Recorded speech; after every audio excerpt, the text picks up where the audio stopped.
Hello everyone. I hope all of you are doing well. And I hope that all of you had fantastic Christmas. And here's hoping that you have a wonderful, wonderful year ahead. Me personally, I had a wonderful Christmas. I took a break, just enjoyed, relaxed, and recharged my batteries. It was wonderful. I got to eat lots of tasty food, so I'm happy with that. And yeah, I think I've talked a bit about what I was up to during the Christmas period, and now I'll start talking about the weekend that just the weekend matches that just concluded. The Boxing Day weekend. What a wonderful, wonderful weekend it was for the Premier League. Indeed, wonderful. There were so many goals, so many goals, and some results which were quite shocking, and I feel has impacted those clubs' season significantly. So let's talk about those clubs, shall we? And the first club I'll be talking about is West Ham. So yeah, West Ham lost to Southampton 2-3, and this spells trouble for Moyes because this result they had to win. They had to win this match. They had to beat Southampton. Southampton is not doing particularly well, and I thought that this match would be a good rebound for West Ham, but they've lost. They've conceded 3 goals, and I'm beginning to see a pattern. I mean, since West Ham beat Chelsea, right? West Ham have scored just 3 goals in all competitions. They scored just 3 goals and conceded 8 goals in all competitions. And that's like in the past 5 matches. So basically, in the last 5 matches in all competition, they've conceded 8 goals and scored just 3. Look at the results. West Ham lost to Dynamo Zagreb in the Europa League 0-1. They drew against Burnley in the Premier League 0-0. West Ham lost to Arsenal 2-0 in the Premier League and then lost to Spurs 1-2 in the EFL Cup. And now they've lost to Southampton 2-3. It's not looking good. The defensive record is not it's not that of a team who's fighting for top 4, and that's why I feel that West Ham is probably out of the race for top 4. I know, it's early and everything, but there's so much competition for places right now for the especially for the fourth position, and this result has convinced me that West Ham they don't get into the top 4. And I mean, if West Ham ends up in the top 6, that's a great achievement. I'm sure even the West Ham fans weren't expecting themselves to get into the top 4. But there was a chance. It felt that West Ham had a chance. They beat Chelsea, they beat Liverpool, they beat us. They have they beat Man City in the EFL Cup, but still they managed to beat Man City, Chelsea, and Liverpool. So there was hope that maybe West Ham will be a surprise entry into the top 4, and especially considering that Man United were not in the best of forms, they seemed that Man United would not get into the top four, and the fourth place was vacant. I thought West Ham, a brilliant opportunity for them, but all is not gloom and doom. It's not uh, bad for West Ham. If they end up in the top six, it would still be a success, and they have a chance to get into the Champions League via the Europa League. I think many West Ham fans would prefer that because they would have a trophy and they would get into the Champions League. They would get into the Champions League. And I feel that maybe it's time for Moyes to. I think it's too premature for me to say that he should just forget about the Premier League. But Europa League seems to be the more likely route for West Ham to enter the Champions League. So, yeah, they have to perform well in the Premier League so that they can at least be in the top six or seven position. But I believe that Moyes has to start looking at the Europa League even more seriously. They've got to win that. Okay, they don't have to win, but they would very much like to win the Europa League, and they have a chance. They can do it. So we'll see. It's a cup competition. Anything can happen. So we'll see what happens with West Ham. But right now, in the Premier League at least, I think they have dropped out of the top four race. And now it's between three teams: Arsenal, Spurs, and United. Now, I guess I've mentioned them, so let's talk about Spurs. Spurs versus Crystal Palace. Spurs beat Crystal Palace 3-0, and it was a brilliant, brilliant performance from Spurs. They were completely dominating Crystal Palace. They were good, right? Spurs started well, they were good, but in the 34th minute, Kane scored for Spurs, right? And that changed the game. Goals, they change games, and that's what happened. Uh, Kane scored uh, the first goal for Spurs in the 34th minute,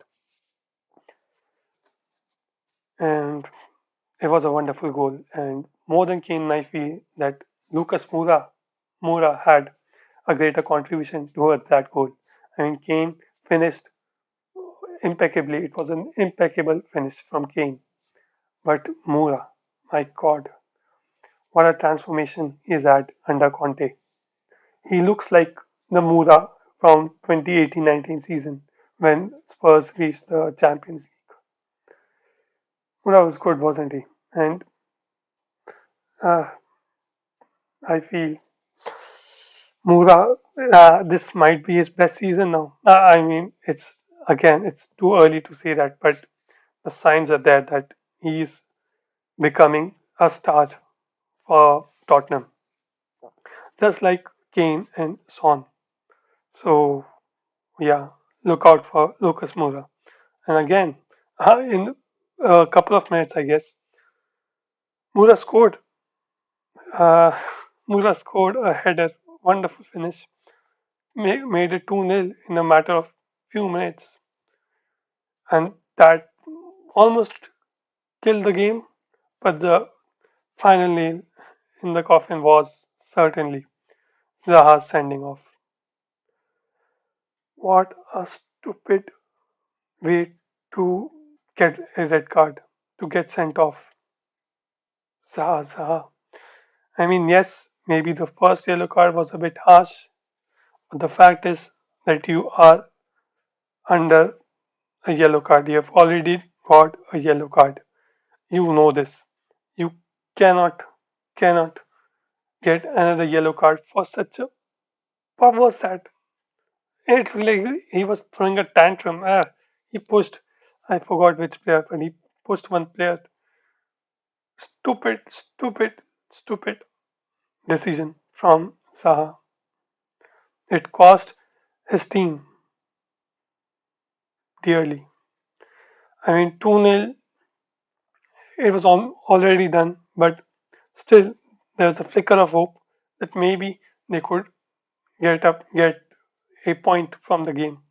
It wasn't impossible, but that red card certainly made it impossible for them. Crystal Palace are already missing few players due to COVID, and then on top of that, you get a red card, and so Palace gets reduced to 10 men. There's only going to be one winner in that scenario, and that was Spurs.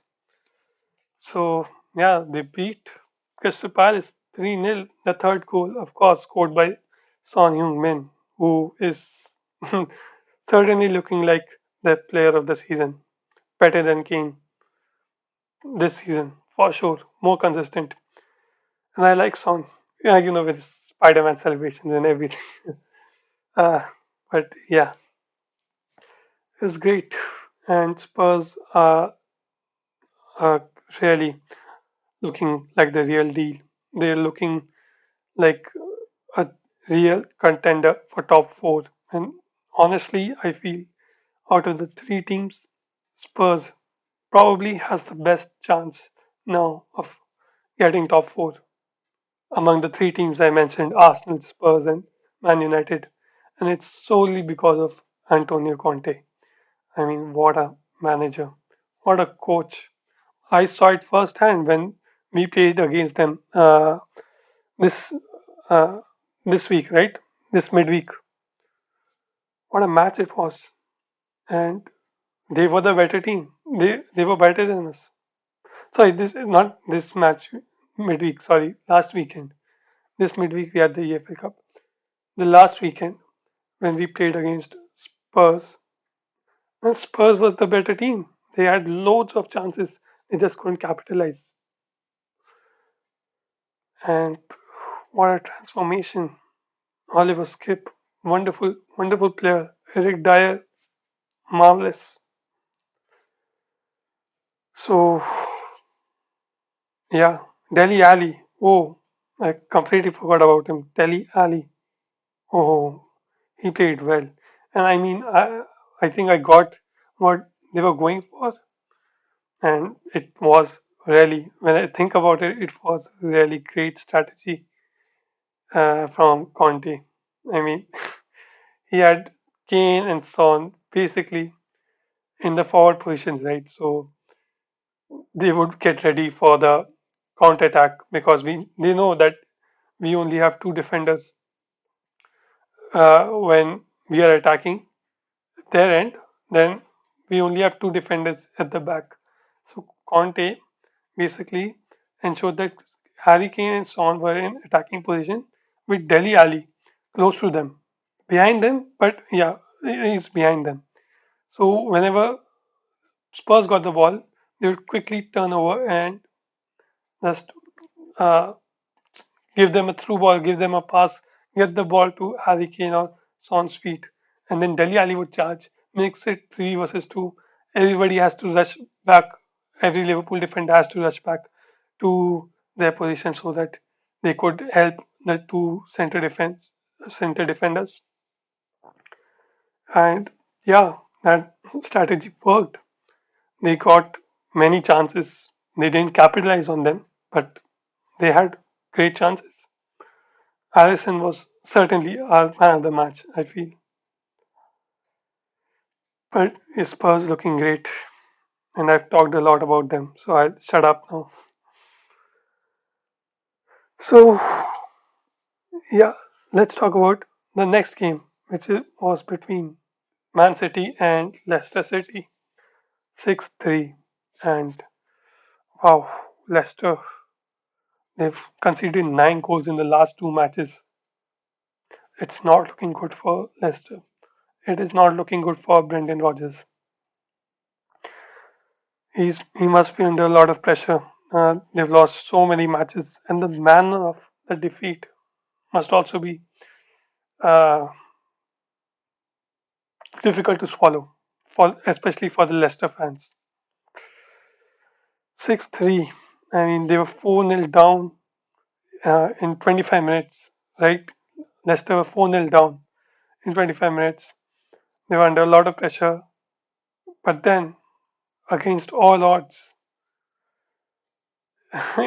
they came back 4-3. It became 4-3 in the 65th minute, and there was a real chance for Leicester to get a miraculous point against City. Sadly, it didn't happen because of poor defending choices. You conceded two penalties in that game. You let them score from a set piece, which is a trend that has been observed almost throughout this season. So yeah, you've got to sort out these defensive issues because otherwise you cannot expect to see yourself in the top half of the table even. I mean, Leicester's not getting relegated, but top six is almost impossible for Leicester. They are most certainly not going to take part in any European competition in the next year. The way it looks like right now, if this continues, then they're not gonna be participating in any European competition. And I think if this trend continues, Brendan Rodgers might even lose his job. I don't know what will happen, but uh, difficulties ahead for Leicester City and Brendan Rodgers. But now let's focus on Man City because they are our title rivals, right?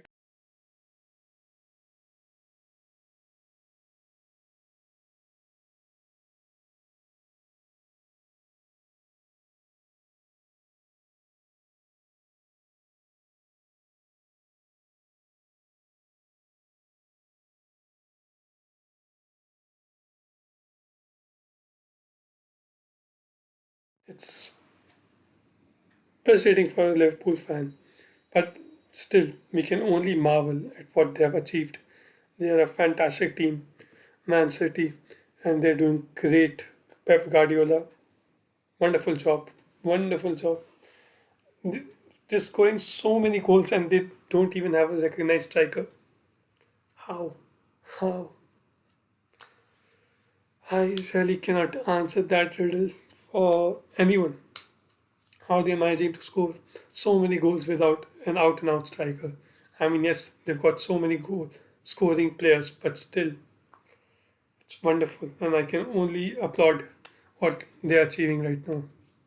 Even though it hurts because that means that Liverpool might miss out on the title,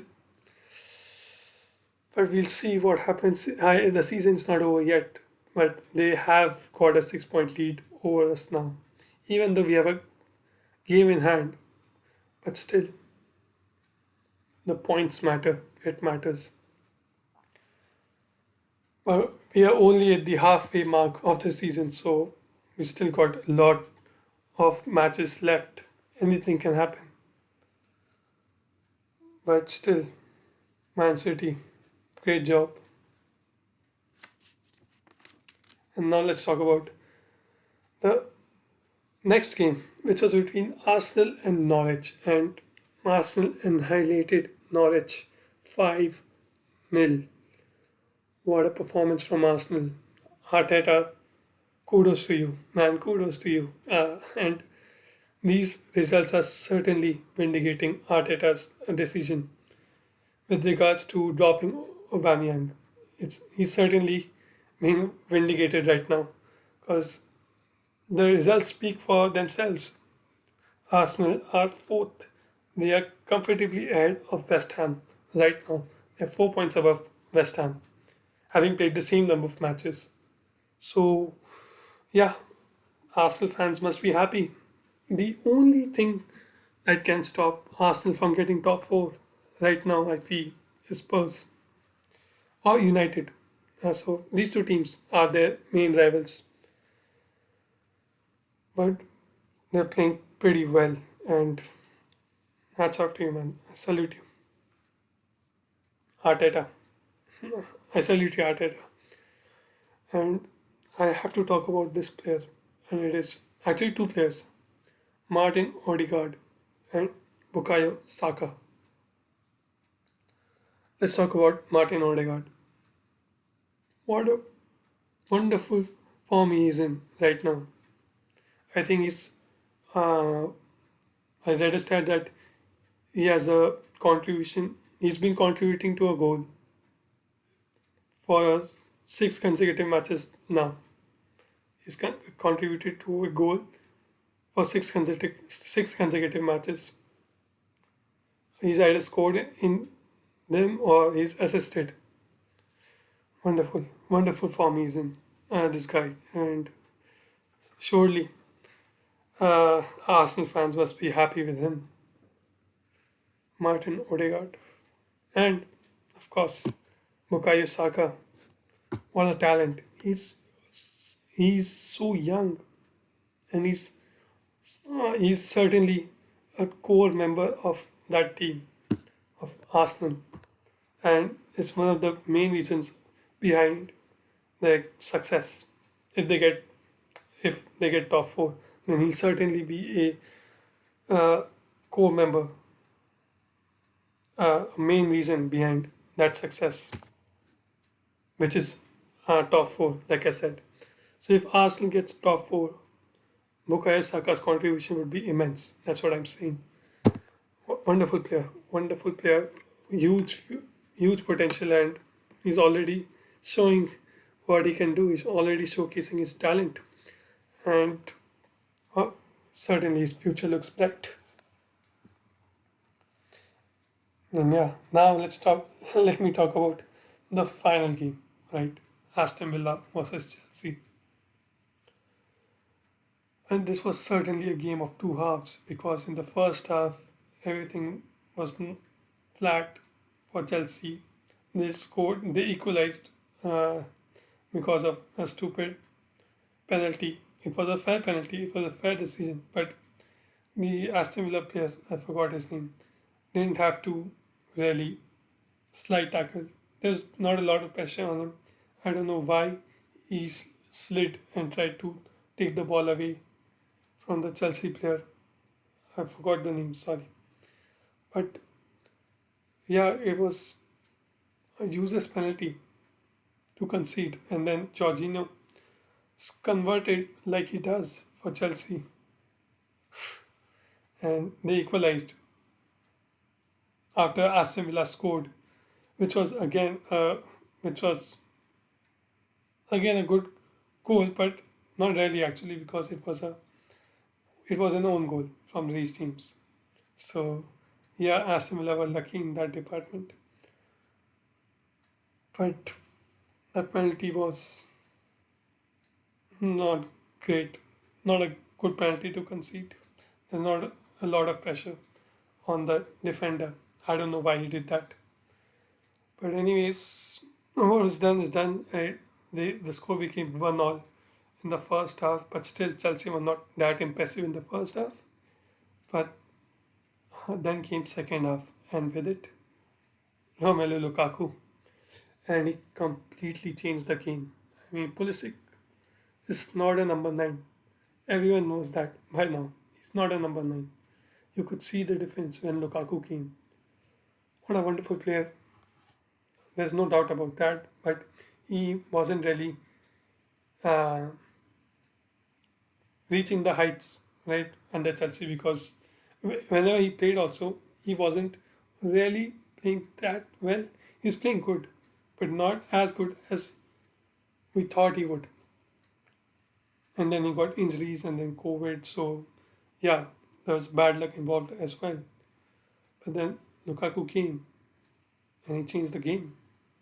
It rhymes. Lukaku came and almost like rather quickly, not rather quickly, but he scored the first goal, he scored the second goal. But I feel that second goal, Lukaku, it was a great finish. He glanced the ball towards the goal and he scored. But Mings should have done better. He gave him that extra space which allowed Lukaku to uh, run across and glance the ball. Mings shouldn't have done that. and Lukaku caused real problems for Mings. I saw that, and then in that for the third goal, right? It was late. The third goal was quite late, and they needed that cushion, that extra cushion, because 2-1 is not really good score. I should say it really doesn't give the leading team any confidence because anytime the opposing team can equalize. But that third goal killed the game. And again, Lukaku was involved in that third goal. What a wonderful run. Uh, he beat the defender. He is almost one on one with the keeper. And the defender had no other choice but to concede the penalty. And again, it was a fair decision. He was not trying to concede the penalty, he was going for the ball, but he mistimed it. It was a risky tackle. He uh, and yeah, and Lukaku got the penalty. And Jorginho scored again. And fun fact, I learned this fun fact, and it's that Jorginho has scored the most penalties in a calendar year in the entire history of the Premier League. No one has scored more goals than Jorginho in a calendar year. No more penalties, sorry. No one has scored more penalties than Jorginho in a calendar year in the entire history of Premier League. And I'm not saying that the penalties weren't fair or anything like that. It's just an interesting fact. It just shows Jorginho is a very capable penalty shooter. He's quite talented. And yeah, that's it. That covers all the games that took place yesterday. And my God, what a long video it's turned out to be. At the time of this recording, United versus Newcastle game is not played yet. Uh, it will be played in a few hours, but clearly United are the favourites. They'll win. If they don't win, oh, the scenes. But I don't see United losing against Newcastle. I want them to lose. Don't get me wrong. I want them to lose. But I don't see that happening, sadly. But why end this video on a low note? Let's talk about Liverpool and the fact that we'll be facing Leicester, a team which we recently beat with our youngsters and who have recently lost to Man City 6-3. There's great there's a great opportunity for Liverpool to beat Leicester and close the gap uh, with City. We have to win this game and we have a golden opportunity to do so. Of course, nothing is guaranteed in the Premier League. Anything can happen. Newcastle can beat United. So it's so unpredictable. But we have to beat Leicester. And I feel that we will. So yeah, with that positive note, I'd like to conclude this video. And before I do that, I request you, if you like the content from this video, consider liking this video. And also, if you would like to see more content from this channel, consider subscribing. It helps me a lot. Yeah.